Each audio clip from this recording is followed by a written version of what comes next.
This is Noah. Drew requested I do some Smash related content, so why not? The vocal minority of my audience is gonna go what they want, even if it is Drew. The title of this video is probably going to be something to the effect of why my character pick for Smash is valid and yours is too, something like that. I'd like to cover something here that's probably been covered a million times before, but I personally want to. That's all. TLDR, most of the rules that fans have sort of created about how characters are added to Smash are completely invalid. To begin with, my personal pick for this Smash character is the character Alexandra Roivas from Eternal Darkness. I'm not even going to go into detail of how I feel like her moveset could be, or any of that stuff. It's just, we're going to focus on the idea of why my pick is valid now, as opposed to before. So simultaneously going to be a run-through of most of the fan rules I'm aware of. If I miss some, I apologize. Leave them in the comments below and then you can rip them apart or something. I imagine back in the day, with Super Smash Bros. Melee and Smash 64, the idea of having a rated M character in Smash seemed unthinkable. Perhaps that it was not possible. Or perhaps the idea of having a non-Nintendo character in general seemed unthinkable. Then Snake came in Brawl, and said, no, this is not the problem. Obviously the idea of having a rated M character because Eternal Darkness is a rated M title. This is why that's relevant. We can knock the idea of trophies ever deconfirming a character because to begin with, one, you have Wario as a trophy in Melee, and eventually in the next game he became a character, so that knocks that possibility. But then, if you want to really throw it for a loop, Mewtwo in Smash 4 had a trophy, and then he got added as a character. There are 2 Mewtwo trophies in Smash 4. One for, this is him from his Pokeball, and then the other one of, this is him as, money. We can throw assist trophies out the door because Little Mac upgraded from being an assist trophy from Brawl to Smash 4, which is something I forget about very frequently. But it doesn't quite deconfirm the idea, sorry, let's use the right word, disconfirmed. That's apparently the correct thing. It does not disconfirm the idea of if a character were to be an assist trophy in the same game that they eventually get turned into a playable character. Fortunately, this is not a problem for me personally, because Alexandra Roivas is not an assist trophy. No guns. Sakurai at one point said no realistic guns, but for his neutral special, he wields a gun. In my imagination of what Alexandra Roivas could use in her moveset, she uses a number of guns in the game as well as a sword and magic. So, the idea of completely shutting down the problem of the guns is fair and balanced to me. The concept of irrelevance is completely subjective, but a lot of fans seem to think that the relevancy of a character is going to have a heavy determination on whether or not they get in. And if I'm being honest, I almost agree. But the thing is, character didn't need to come out yesterday or have some kind of marketing campaign attached to them because you have junk like Banjo-Kazooie being added to Smash when seemingly Microsoft does not have plans for the character at this moment. Then you have Terry, who everyone looked at, who was under the age of 13 and said, literally who. And then you have fans desperately wanting Geno in the game. In general. So, conceptually, the idea of being concerned about when a character came out is iffy.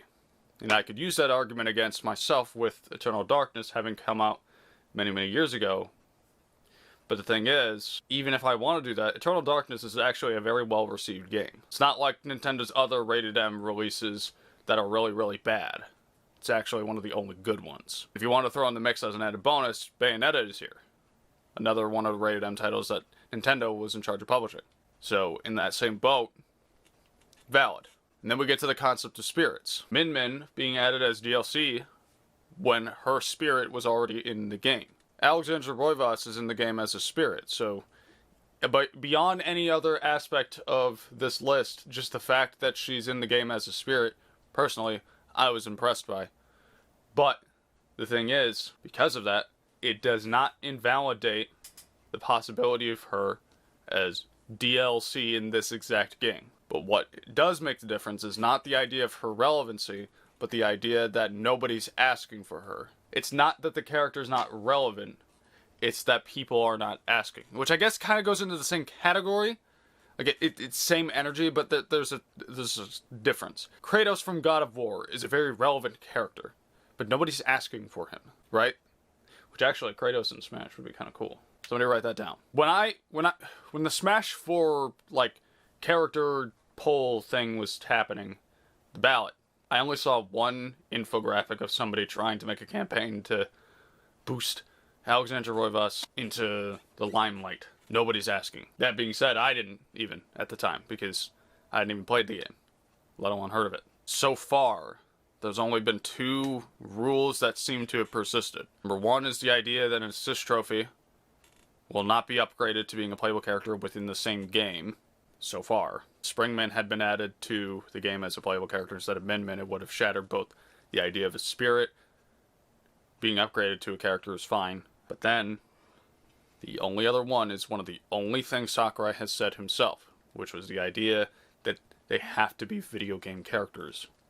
You can't have Iron Man or Goku. Can't even have a character that started out as a film, but like, or TV show, comic, any kind of non-video game media, and then primarily started getting, like, you couldn't have, actually, I wonder about this.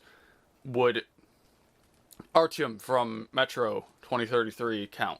Because that started as a novel, but is sprawled into being mostly video games now. Not that you would want Artyom. It's kind of whatever. In conclusion, pretty much so long as the character you want for these last 3 slots in Smash Ultimate is not an assist trophy in the game, or is not from a video game. Like, if they are from a video game and they're not an assist trophy currently, you are validated. It's like, sorry, you also can't be my Shiranui. You can't be that either. Sorry for the Senran Kagura fans. I don't think we got it this time, boys. Who do you want to see in Super Smash Bros. Ultimate? Or if you're like me and holding out that perhaps your character will make it in as the whoa, who is that pick? The Wii Fit trainer, the Marthin Roy in Melee pick. That one. That's what I'm running with. Quietly hoping. If you like this video, like it, subscribe, all the things. We will see if I can think of more Smash-related things. You'll quickly find about me that I'm very much into Super Smash Bros., even though I have not yet, before this, done content in a big way. If you like the idea of me doing Smash content, please let me know, and I will absolutely do more. I'm degenerate, and I'm 6.5 million on Roy, so I'm kind of a big deal. Someone in the comments is going to be like, you're only 6.5 million? Loser! Ha! Using much more colorful words than I'm going to say. And I'm just going to be like, okay. I don't remember asking. This is Noah. That's Alexander Roivas in the next Smash game, absolutely, for sure. Oh, dude, if they actually put Alexander Roivas in a Super Smash Bros. Game, oh my god. I would literally never touch Roy again. That's not true. I second it, but like, you know what I mean? Because like Roy's gonna be on the chopping block for getting removed.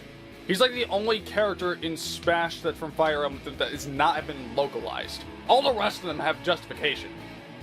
Andy's a clone. Lord knows they're probably gonna like take Roy out of the game and just leave Chrom. Makes no sense. But they're gonna do it. Promise. Mark my words. See ya.